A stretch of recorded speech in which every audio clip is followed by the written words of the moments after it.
Welcome, everyone, to another CO2 Mondays with Trevor. I'm your host, Trevor Matthews. And if you're listening to this on a podcast, this is a live session with a live audience who give some great questions. Today, I got a fantastic guest, a gentleman who I just recently met a few weeks ago, and he's an expert on CO2, and he's a good friend of mine, Ignacio Chaparro. Yeah, close. I'm getting better at some of the names. So welcome, Ignacio. How you doing, brother? Doing good, man. Doing good. Thank you for the invite. Oh, thank you for coming. I really appreciate it. We met before 5 weeks ago at Atmosphere America Summit, and I had a great time there. I met so many amazing people in the CO2 or the natural refrigerator space, and I got the opportunity to sit and hang out with you for a bit. That was nice. That was pretty nice. Yeah. What do you think of that event? Oh, it was nice. It was, well, it was first time after 3 years, right? Last one Yeah. was 2019, I think. Yeah, yeah. So yeah, a lot of people were excited about it. But Yeah. more important, I saw new developments on CO2. There were probably maybe 7 presentations on condensing units.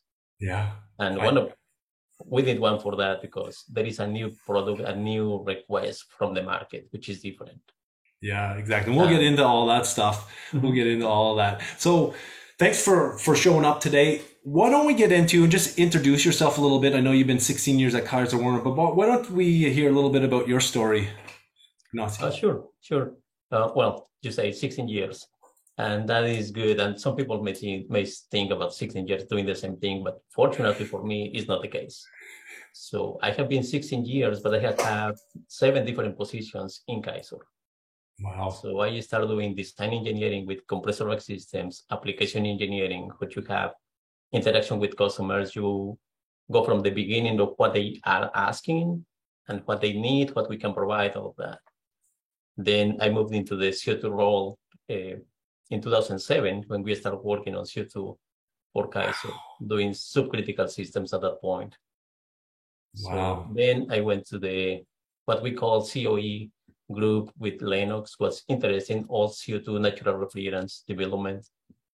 I did some of the sales engineering. I did new business development, and now new product development and new technology. So interesting. Yeah, and that's what's amazing about working with a manufacturer, as I did it before. And if you're a technician out there, a refrigeration professional, there's huge opportunity inside these organizations. And just like you said there, I've been there 16 years, you think you get bored, but there's so much opportunity if you want to grow. And I love that. You said 2007 is the first time. Was that the first time you started working with CO2 Yes. refrigerants? Yeah. Nice. That was 2007. And those were secondary or pump systems, CO2 pump systems. Yeah, it was secondary. Well, subcritical CO2 DX. Yeah. And also we did the liquid pump CO2. Let's talk about that a little bit. How has that developed from 2007? So that's now what, 15 years, give or take. And you Yes. started, you guys would have started with a base product and getting it out there. How has that evolved over the last, say, 10 years, 12 years? Mm-hmm. Well, the CO2 subcritical systems are good in the way that you can install it almost anywhere, right? Because you have lower pressures compared to transcritical. You are still about 600, 650 psi's compared to 1740 now. So the components availability at that moment was much less compared to now. Still, we don't have full availability of components, but we have less. But still, you can do some with K copper, uh, still doing small pipe sizes so that you can comply with the pressures, but that was feasible. So we did some cascade systems. And in that case, CO2 is efficient because you're running subcritical. We know CO2 subcritical is efficient almost all the time. Yeah. You need to run your HFC compressors a little bit lower to be able to provide your liquid CO2 that you need, and you lose a little bit efficiency there. But with the CO2 portion, then you compensate that a little bit there. So CO2 subcritical liquid overfeed is probably even with HFC systems on energy consumption. Yeah. CO2 I pumps, would agree with that. Totally agree with that. yeah, CO2 pumps, they have very power requirement. It's like a 1.5 kilowatts compared to 15 HPs for a glycol pump. So Yeah. And that's huge. So when you think about the comparison, and so you started this back in 2007 with this design. When did you make that leap into the transcritical systems? When was that? It was until 2014. 2014. Yes, we did subcritical for different end users between 7 to 2014. We have probably 50 installations, 60 maybe. And 2014, we started doing the CO2 transcritical. Actually, in 2012, I was working on a small condensing unit with CO2. It was a low temperature unit, but the compressor and the cost of the components was super expensive, was difficult to bring to the market at that moment. Yeah, and that's what I've been noticing even over since I started learning about CO2 2014, 2015, 2016. Even that point, components are expensive. But now as the years continue to pass, more manufacturers building more equipment, prices are starting to get more competitive. And that's what I really like to see. Yes, and you can see that in Europe. Europe right now is the price of the HFC systems compared to CO2. They are not parity exactly, but they are not that far difference between each other. So that's what we need to see here too. And that's going to come with time and demand of the systems. Yeah, and it's happening already. I see it. Yes. I see the numbers. I'm looking at this all the time, year over year. It is growing.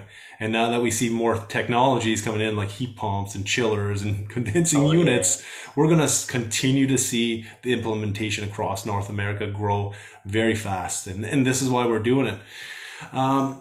You are a mechanical engineer background, I guess. Is that correct? Mm-hmm. So have you been involved in the engineering and the design of these systems as well? Yes, in the beginning. Yeah, that is awesome. I love it. That's so fun, man. That's so fun. Yeah, because it's a lot of, trial and error, trying things out, and this is what it's all about, engineering, designing equipment. You try something. Does that work? Does that not work? You analyze it. Okay, let's continue on with this. So super cool. What are some of the breakthroughs you've seen in the development of your transcritical systems? Well, some of that is... at the beginning, honestly, you start thinking what the CO2 is going to do, the pressures, how you manage the flash tank on the system, and those kind of things. And now, we have probably 5 different technologies that will help to increase the efficiency of the system. And you see developments all across the world, people trying to do something different to improve the efficiencies, like at the beginning, parallel compression. Then we did the subcooling, ejectors, FTE. So there are a lot of brains in the field thinking about how to make these important changes.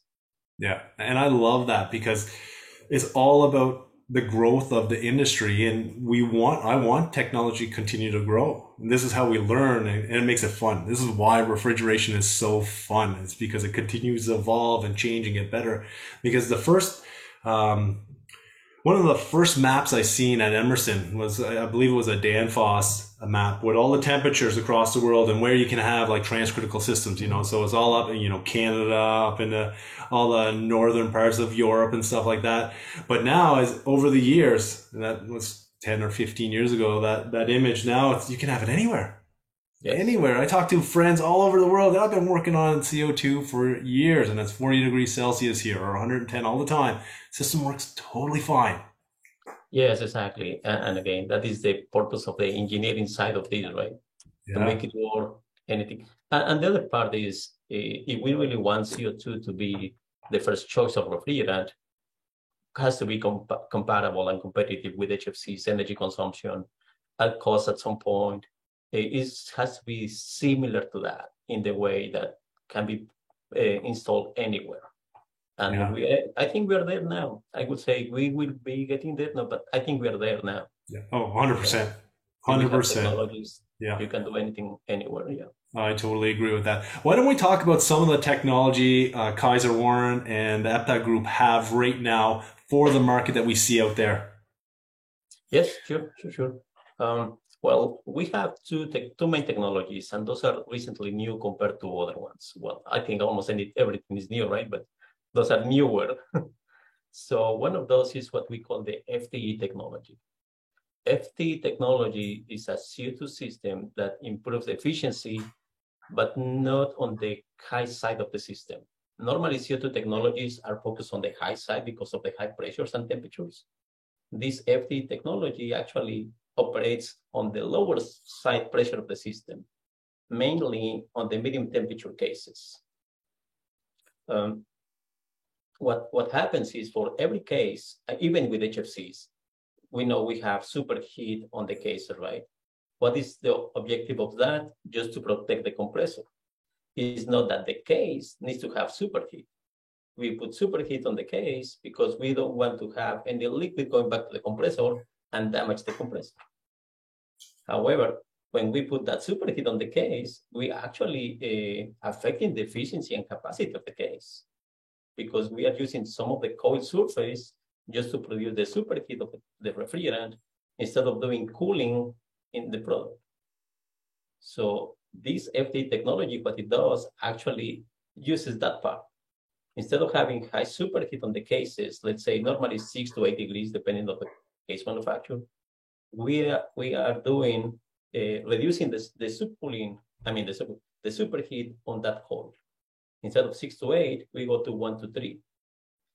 What happens there is that now the expansion valve opens more and you have more refrigerant going into the coil. When you have that, you have more capacity, more cooling capacity in the same coil. So you're basically increasing the efficiency of the coil, right, or the case. Wow. Because you have that portion, you can actually increase your suction temperature. Instead of being evaporating at, let's say, 20 degrees, you can go 24, 25. In the best case, maybe 26. So you're improving your suction temperature about 6 degrees above your regular design. And every degree using the Bitzer software or any other software, every degree is about 1.7% increase in COP. So imagine that part is nice. Yeah, that is huge. Right there, what you said, every degree, about 1.7%. I always say 2% to everyone, but I like that 1.7%. Doesn't matter. That's a huge amount of efficiency. So you're saying now it's almost like a flooded evaporator because now you're using almost a whole coil surface. Yes, it's almost flooded, not fully flooded, but it's almost flooded. Why not? Why isn't it flooded? Is there a reason for that? We are still doing the evaporation inside the coil, so it's not that you have liquid in and liquid out 100%. It's not like that. Okay. You have liquid in, but you have still vapor out, but you have now a small amount of liquid that we didn't have before. So that's what we call semi-flooded evaporators. Okay, like that, semi-flooded evaporators. Yes. Okay, because that's huge. The colder you can run that, the higher. Yeah, the colder you run that evaporator, you're using more surface air, less superheat there. You have more liquid in there. It's going to be more efficient. So now what happens? So because now we're always worried about that liquid getting back to the compressor. So we're talking about medium temp transcritical compressors. You're looking at like 9K or 20F superheat you need going back to that compressor. Yeah. But if you're telling me now I only have 1 to 3 degrees superheat leaving that evaporator, that means that there's a higher chance that I'm going to get liquid refrigerant back to that compressor. So what's the process now after it leaves at that lower superheat? Yes, and that's a great question because exactly what happens, right? Well, we have in the suction line of the medium temperature cases, we have what we call the FTE tank. Is about the same size of the flash gas tank. We have the FTE tank, which in there we collect the liquid coming from the medium temperature cases. So that tank, basically, you can call it like a big suction accumulator. For us, it's the FTE tank, right? Because not only accumulates the liquid, but also does the liquid vapor separation as well. Does the same thing. You have liquid and vapor coming from the medium temperature cases. In that tank, we separate the vapor and the liquid. And we send just saturated vapor to the compressor, which is lower superheat, but you don't have liquid there. So the compressor is still good. You get actually cooler suction temperature in the compressor because it's only saturated. But that is not bad because in the end, at the discharge, your discharge temperature is also lower compared to the temperature if you have superheated vapor. So, and that also helps the oil and helps a little bit on the gas cooler side. You have less heat rejection that you need to remove from the system. Yeah, exactly. So just so everybody's clear, now we have cooler vapor leaving this, I guess, this FTE tank or this large suction accumulator. You still have to maintain that superheat back at that compressor. So do you have a plate heat exchanger on some of your applications? You have some sort of coil to make sure that you still have superheat at the compressors, or what's the process at that point when it leaves this FTE tank? There are two different processes. One of those is that you still have your low temperature compressors, which are discharging high temperature gas into the suction of the medium temps. So that is a mixture that mixes with the medium temperature flow, and then you increase your superheat right there. That is one portion. The other part is that we have the hot gas injection from the discharge of the medium temperature compressors. And we have, of course, the logic, depending what is the superheat or the temperature, the suction temperature, you need to inject or not inject gas into the suction of the medium temps to keep with that superheat portion. Yeah. Yes, excellent. And that's a good point because there's many different technologies, and I like that one. So when that superheat starts to just say, I don't know what your set points are, but just say it's below that 9K or 20 degrees superheat, all of a sudden, is it a solenoid valve that opens up? Yes. It's a solenoid valve, and that there would have a specific size orifice, I guess, inside there, because you'll be metering a specific amount every time it opens up? No, it actually goes by temperature. Okay. Yes, until we reach the temperature desired on the suction temperature, the valve closes. Yeah, excellent. And so then now you're maintaining that superheat so you don't get too low. You don't have any chance of having any soluble oil. So oil that, has too much CO2 in it, I guess, solubility, and make sure you maintain. Awesome. That's great technology. So what's next? Well, also another comment on that part. We normally use, can I say the brand? Bitzer compressors. Yeah, great. Well, Bitzer, this technology, was developed in Europe. And in Europe, Bitzer and EPTA, they work together, and Bitzer approved the use of their compressors with lower superheat on this technology. Nice. So even if we don't meet the 20 degrees superheat required or whatever is the number, with saturated vapor, the compressor still work fine, no problem. And Bitzer has approved that for EPTA. Yeah, and I also seen in the Bitzer compressor manual, depending on the manual, there are other ways to make sure that you're continuing not to dilute the oil. So to make sure that solubility is not too low. And if you look and check out the Bitzer CO2 manuals, but there's an explanation. If you keep the oil temperature at a certain temperature, and there's a process of that with even your discharge superheat, maintaining that will help that as well. So there's different ways. So I didn't know that. So that's great news. I like this. Like that. I'm going to look that up and research that. Mm-hmm. Well, the other part of this FTE system is okay, now we have the tank, we have the liquid separated in that tank, right? And we are taking only vapor to the suction of the medium temperature compressors. But the next question will be, okay, what happens with the liquid inside the tank, right? Yeah, what does happen with that? Exactly.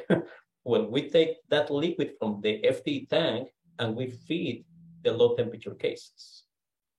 We have a liquid line solenoid in the main liquid supply from the flash gas tank to the low temperature cases.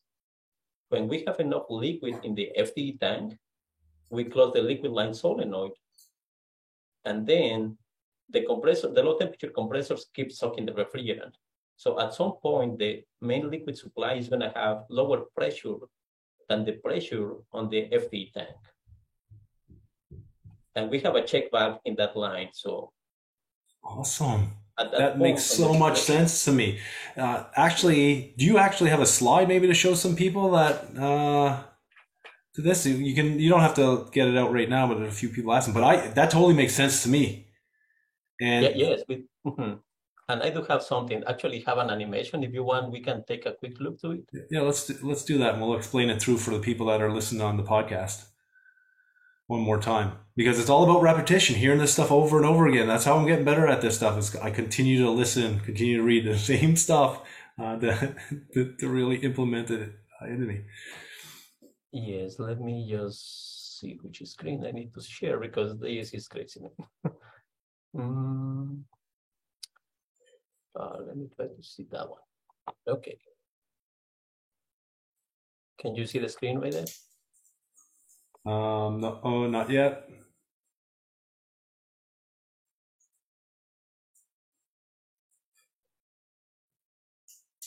There it is. Okay. So this is the configuration of the regular. Let me do this, try to do the pointer so that we can see it here. Okay. This is the configuration of the regular booster system. You have your low temperature compressors, medium temp, your oil system, gas cooler, high pressure valve, flash tank, flash gas bypass valve, and your loads, low temperature and medium temperature cases. Yep. Pretty straightforward. The standard booster system. Yeah, standard booster system, no changes there. So what we say is that we connect a flash tank at the suction of the medium temperature cases. So this is no flash tank. This is the FTE tank on the suction, right? And also we connect this tank on the supply of the low temperature cases. So going to like that liquid line to the low temp inlet. Exactly. Awesome. And we have a liquid line solenoid that we put here in the liquid line coming from the flash tank. So that is the thing. And those are the main components that we need on the system to make it FTE. Yes. Just those two tanks, the tank and the solenoid valve, and of course the control logic that will imply some boards, things like that. But all of this is simple components and regular components that everybody uses day in and day out, right? Yeah, and that's what's great about it. You're making it really simple for, new people to work on it, which is great. What type of controller would be controlling this? Would this be a Kaiser Warner, Epta controller, a Danfoss? Is it a E2, or whose controllers would be doing it, or anybody's? Well, actually, at the beginning, we were using boards from the same controls manufacturer we were doing on the compressor rack. At this point, we actually have a PLC that manages the FTE portion and can be communicated with any controls. Can be Emerson, Danfoss, RDM. Awesome. Yes, so this technology can be applied now with any controls manufacturer. That's fantastic. And so that solenoid that's on the liquid line, so it's coming from the flash gas tank, flash tank, and then you have a solenoid on the liquid line before your low temp cases. That will only open when the tank, I'm assuming the FTE tank is empty, or how does that work? Yes, if we don't have liquid on the FTE tank, this solenoid valve will be open, like this you see in the animation right now. Let's assume the system is running regular booster system with no FTE. So you have your liquid coming from the flash tank and feeding both low temperature, medium temperature cases from there. And at the outlet, you have vapor, right? You have vapor from the flash tank. Then from there, once we activate FTE, we change the superheat portion. We lower the superheat just on the medium temperature cases, not the low temperature cases. The low temperature changes cases, we don't do anything with them at this point, just the medium temps. So when we do that, as we said, we put more refrigerant into the case, and now we are getting some liquid out of those medium temperature cases. We capture that liquid on this FTE tank. And when we reach a point what we have in the program, okay, we say at that moment we have enough liquid to start supplying liquid to the low temperature cases. So we send the signal to the controller, and the controller sends the signal to the solenoid valve and closes the valve. Go ahead. You have a question? So inside that FT tank, what type of level controls are you using? I know that Alco Europe has different level watch controllers, do you have a specific leveling controller that'll say, okay, I got 25% in there. Okay, let's open it up. Or how does that work? We have 4 different sensors, liquid sensors. Oh, awesome. Yes, so we can measure 10, 30, 50, 75% of the tank. Oh, perfect. That is part of the logic and also safety of the system. So inside there, there's going to be a sensor to tell you how much is in there. So as a technician out in the field, you can really understand, where's my liquid at? Now you can go say, I got this much in my FTE tank, I have this much in my flash gas tank, and you can just get a better understanding of where all your refrigerant is. Exactly. Wow, that's awesome. For me as a technician, that would help me out so much, so that's awesome. Yeah, well, that is the plan of this. Make it easy, make it simple for everybody to use. So that is the goal. Plus, increase the efficiency of the system.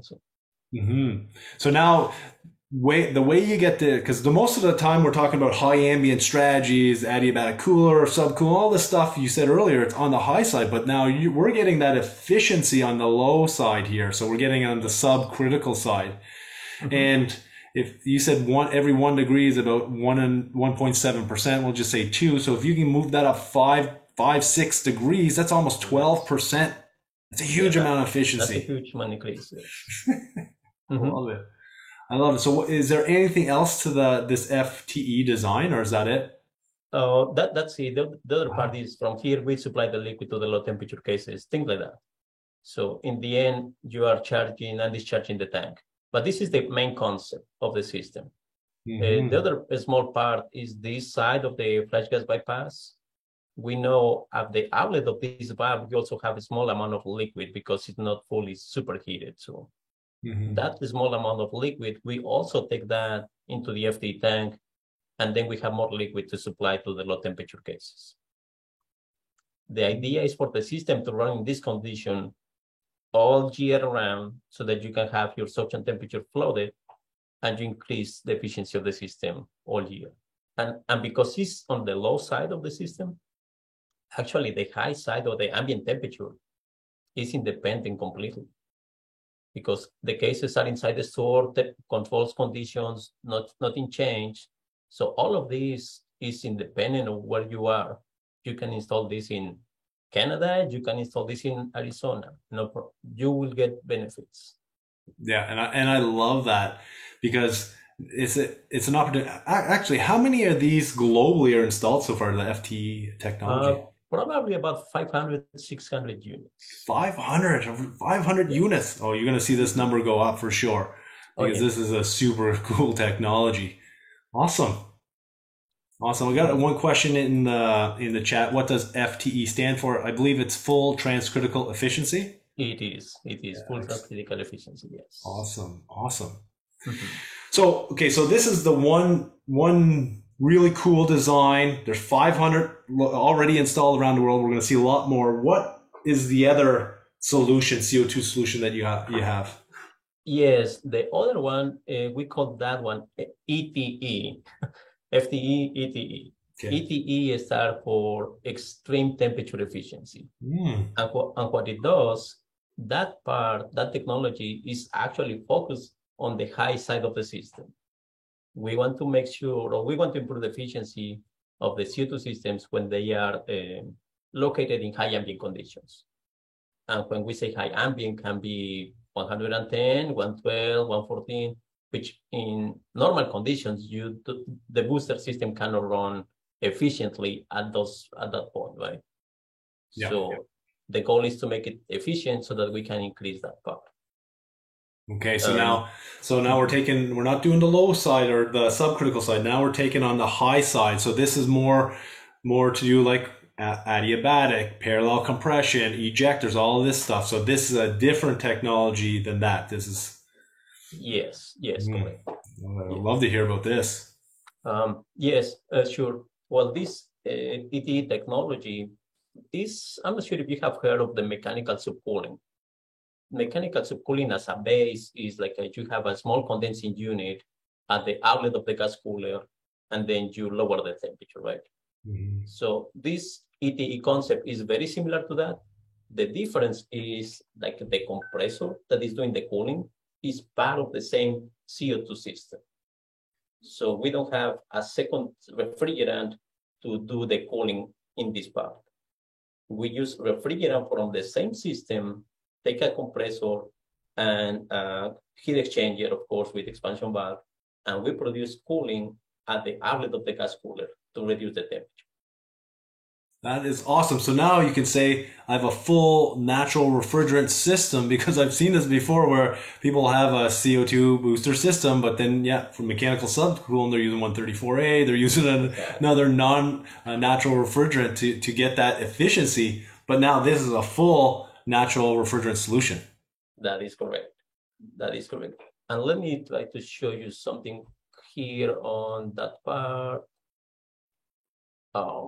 Like this one.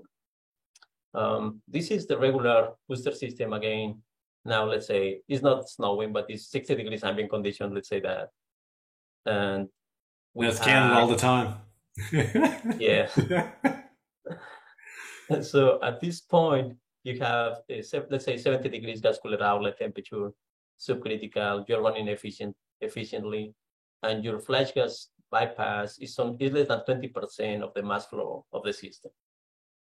And this is the problem in the CO2 transcriticals. How much flash gas bypass do you have? This is what causes the inefficiency, right?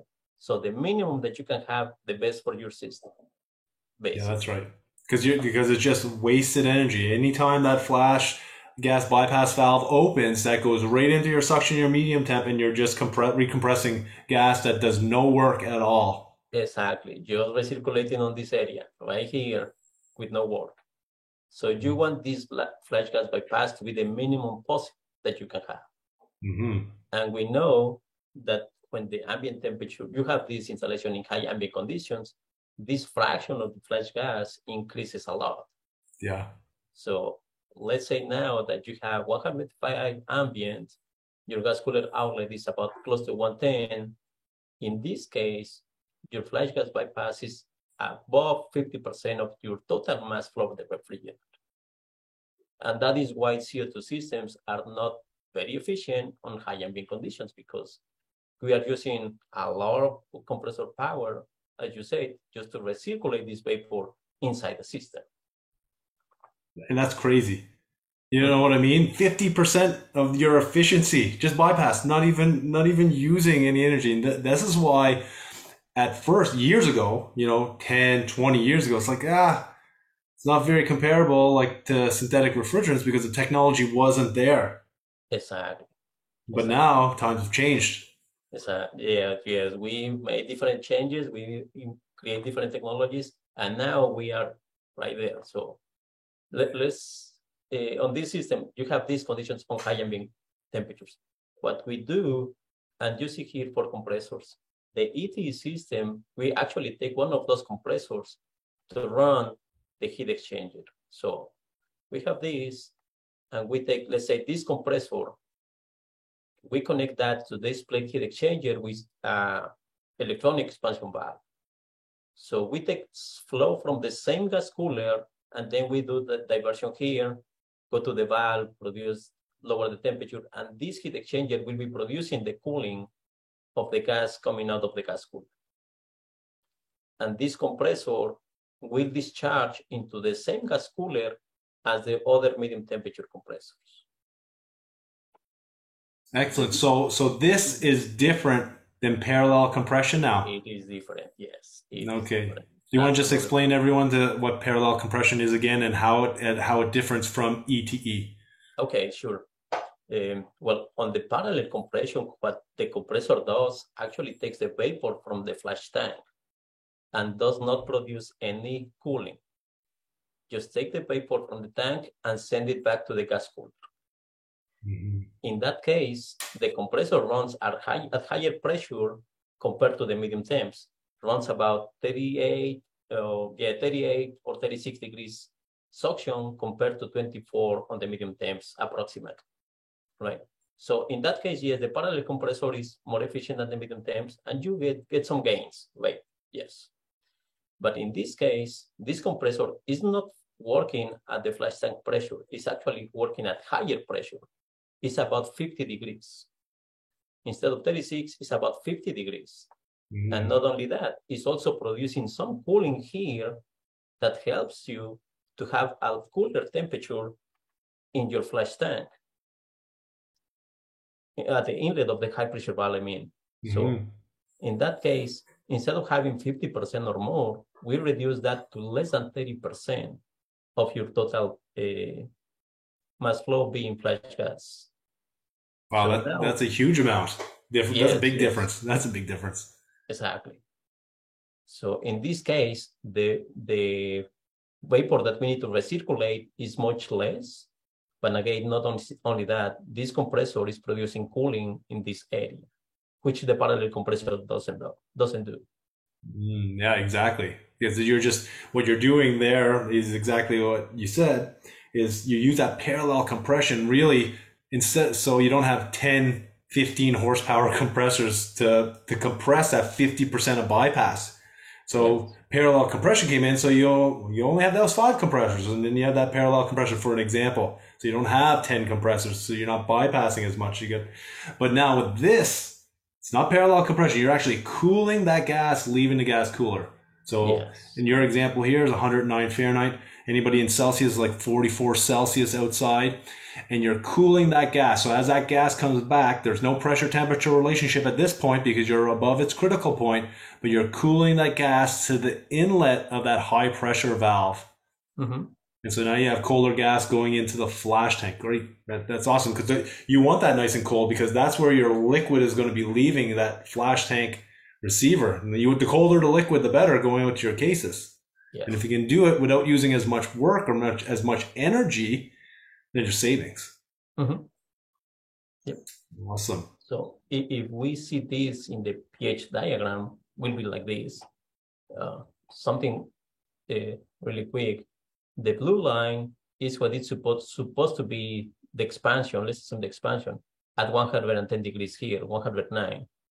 So if we do the expansion here, we fall in this part on the flash tank, and you see how much vapor we have, 50% or more. By cooling the gas cooler fluid, now instead of expanding here, we can go over here about 85, 90 degrees. And then the expansion is going to be on this side, and we produce much less vapor and better capacities. And this line right here will be the suction pressure of that compressor. This is the flash tank pressure, which will be the parallel compressor portion. So the parallel compressor will be running in this line, and from here takes the vapor and take it over here. This ETE compressor runs even higher than that, takes the vapor and compress it here. Wow. And so for anyone who's just listening to this, it's a PE diagram, enthalpy diagram, where you're showing the compressor line, and it's like the condenser line, but it's the gas cooler line, and you're pushing it further to the left. The further you can push it to the left, the better, because like you said, you get that less flash gas, more efficiency. With this technology, can you use other technologies to make the system more efficient? Well, this one, because it's on the high side, you can only use technology that operates on the lower side, which in this case, we can combine ETE and FTE in the same system. Interesting. Let me show you that real quick. A configuration will be like this. This system can have ETE plus FTE configuration in the same unit, and it's all CO2, no other refrigerants in there. And here you can get the benefit of both technologies together. So how many of these would be installed globally? Are there any? These ones combined, we have about 50 installations. 50. ETE by itself, we have probably 100. Awesome. And so how is that actually going? So this is a new technology for contractors out there, technicians out there. Do you guys train the technicians first, or the contractors first? Do you guys have support teams that would go out and work with the contractors on the first few installations with these designs? How does that work with Kaiser Warren and the group?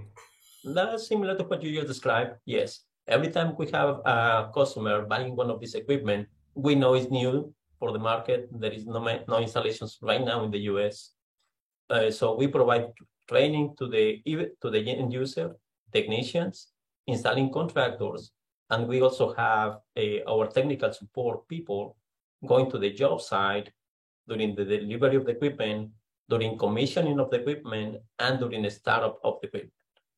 And we do sometimes training classes on a classroom, and we also do the same class, not the same, but similar classes on site. When people is actually doing the startup, we tell them what things they need to consider, what to be careful about, how the system operates. We do some troubleshooting when it's needed, of course, but we are with the technicians from beginning to until the system is up and running. I love that. I love that. And I was doing some research around. I've seen that there's, you guys do lots of CO2 training. You've been doing it for years and years, which is great. And you guys have a facility in Georgia. Is that correct? Is the training facility there, or where do you guys have your training facility? Yes, we have one here in Georgia. Honestly, we are not open yet. We were during the pandemic in the process, and then we stopped. Yeah. But it's going to be open soon. Awesome. But we do training classes online, and we go on site if it's needed. I have been all over the place doing this, so it's not a problem. We can do that on site too. Yeah. No, I've been on your training. That's where I first met you. Is you did a training? Was it with Dale Salesman? I can't remember who you did the training with. The online training was a 2-day training. You know, I love learning, and that's where I first heard of you at. And now we're here today having a conversation, which I love. Thank you for that. Yeah. I got a couple of questions in the chat that I'm going to shoot off to you. For that, I believe the FTE section we were talking about, with the medium temp suction group receiving a lot of saturated vapor, is gas injection used to migrate this, or are these compressors permitted to run close to saturated conditions?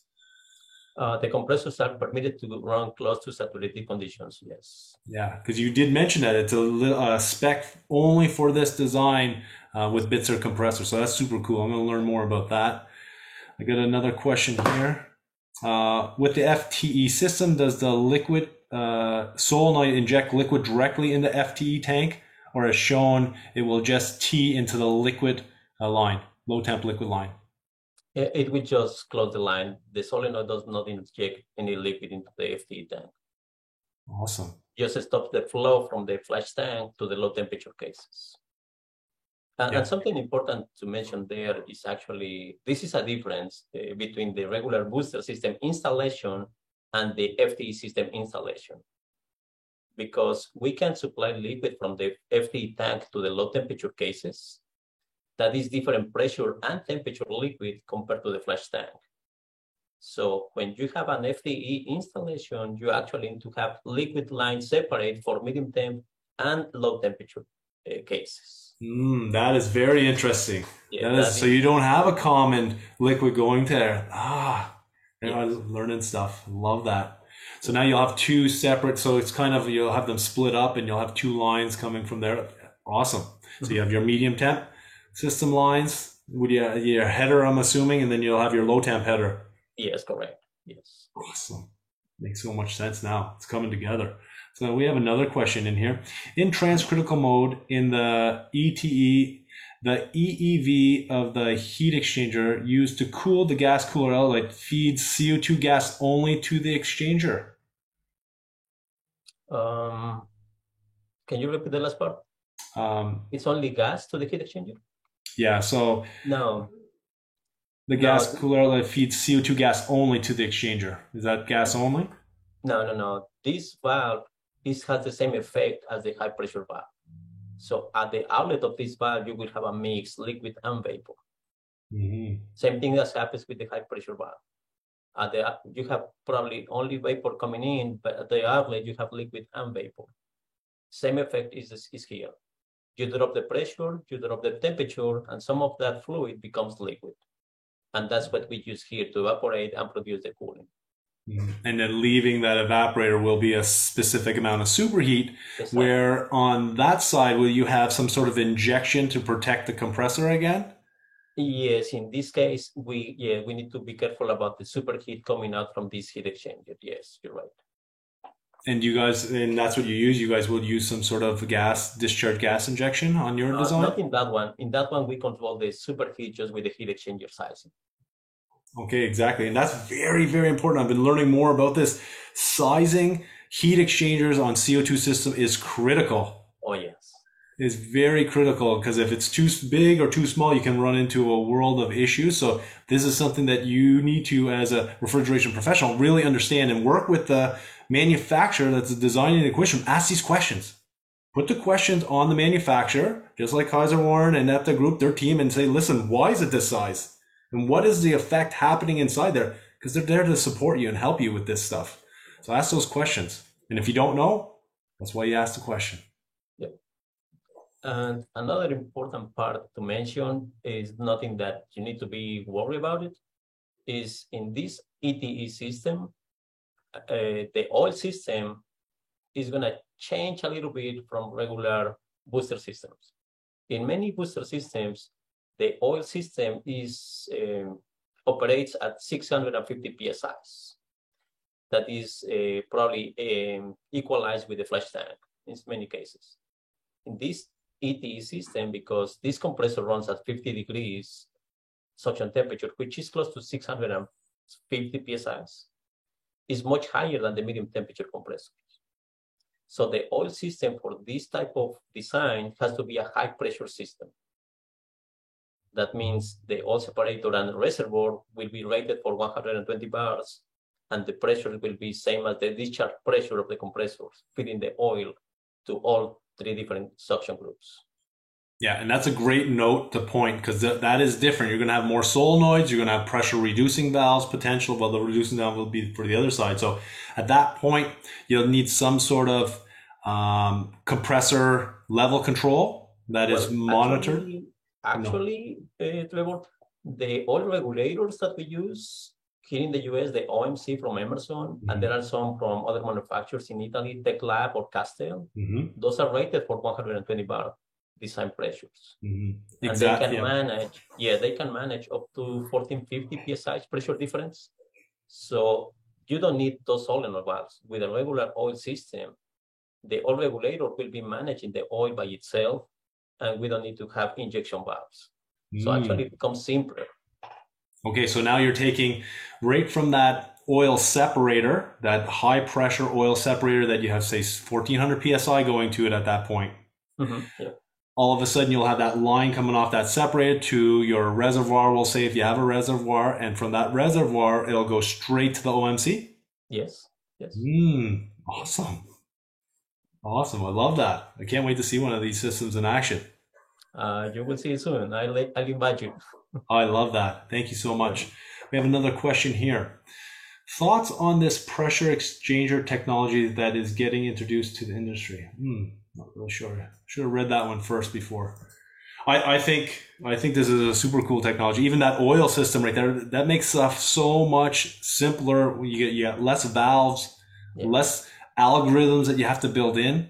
You know, okay, the oil valve needs to be open for 15 seconds. It's open for 15 seconds now. Then this valve opens up a little bit more. And when you can reduce the amount of controls on a system, it makes it a lot easier and simpler. And I really like that. I'm going to look into that a little bit more. Yes, and talking about controls, on this system, the ETE, you manage this compressor as a third suction group. In that case, depending who's the controls manufacturer, you may need another pack controller or rack controller. Like, because normally when you have a booster system, it's defined by 2 suction groups, right? Your low temperature and medium temperature. In some cases, you have the parallel compressor, but that operates different from here. So for this one, we need to add either another compressor controller or some sets of I/O boards to manage the compressor, which you can manage kind of a regular subcooling system. It's not that complicated. Just suction pressure, temperatures, and pressures for the expansion valve and superheat conditions. It is, again, part of the Epta Group, really simple technology. Yeah, no, I love that. And another question. So you could combine these two together, the FTE and the ETE, these two different cool solutions. is there any cases where you would use other solutions? Would you use ejectors, parallel compression, just adiabatic cooling, like these other high ambient strategies? Or does using the ETE mitigate having to use any one of those other high temperature strategies or high ambient strategies? Yeah, you can combine different ways. Like for us, of course, this is our preferred method, right? But we can combine FTE with adiabatic gas cooling. That is for sure. And again, you can get the benefit of those two together. And we have some installations that we're deploying now that will be like that for California, Phoenix, things like that. So that can be combined for sure.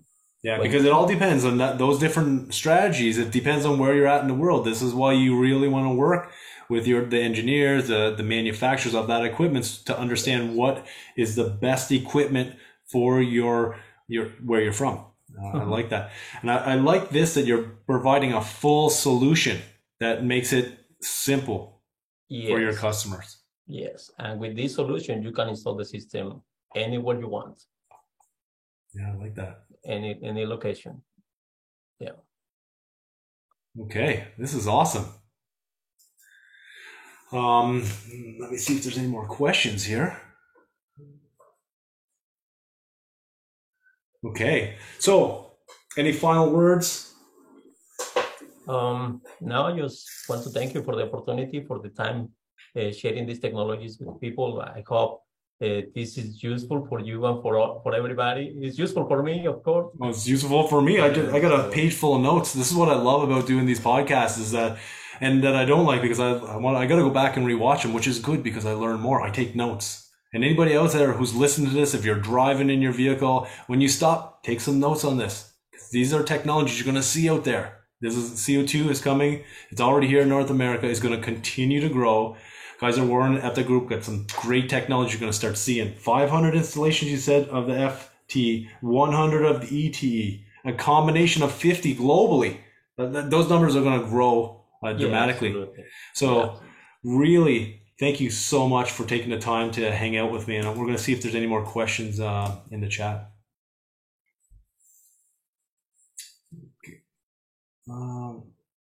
Give your thoughts on the pressure exchanger again. New technology, a different new technology, pressure exchanger. I actually don't know what the pressure exchanger technology is. How feasible is it to see a new technology in industry? So myself personally, I don't know what the pressure exchanger technology is for CO2. Have you ever heard of that? Yes. Yeah. Can you comment on it? Are you able? You want to comment? No, I can't. Well, yes and no. Yeah, it's fair. A technology that I have seen. The company is called Energy Recovery. They are trying to include that into the refrigeration portion. I know the pressure exchanger, they use that for water processing, like a desalinization process. And that is a technology they want to bring in refrigeration. I haven't seen any installations yet in the US or anything. So it's a technology that seems to be promising, but still, I think there are a couple of things that needs to be worked out before they actually can do. Oh, cool. Well, that's something I'll look into for sure to find out a bit more. If you look for Energy Recovery Company, you will find some. Thank you. Any other questions while I have this expert here? Because this guy knows CO2. 2007 started. I love it. I love it. Yeah, it has been a long time career. And I like it. I really love this part. Yeah. No, well, once again, I want to thank you so much for taking the time to hang out with us. All this knowledge that you just shared, like a ton. And hopefully you took notes out there. If not, go back, re-listen to this, take some notes, because there is a lot of information just in this session here. Once again, thank you so much for taking the time to hang out with us, and I'll see you all at the next CO2 Mondays with Trevor. Thanks, everyone. Okay. Thank you very much, Trevor. Hey, I want to thank you for taking the time to watch this video. I hope you got something out of it, something that you can use in your daily life. If you like this video, hit the thumbs up button, hit the subscribe button, and click the bell button, because When you click the bell button, it will notify you anytime new videos are released. Also, check out the Refrigeration Mentor webpage at refrigerationmentor.com, where I'll have all the different trainings, upcoming events, the different podcasts I've been on, as well as the Refrigeration Mentor podcast. If you want to check that out on Apple, Spotify, Google, any service provider of your choice. Super excited to see you at the next video. Now let's get a conversation going.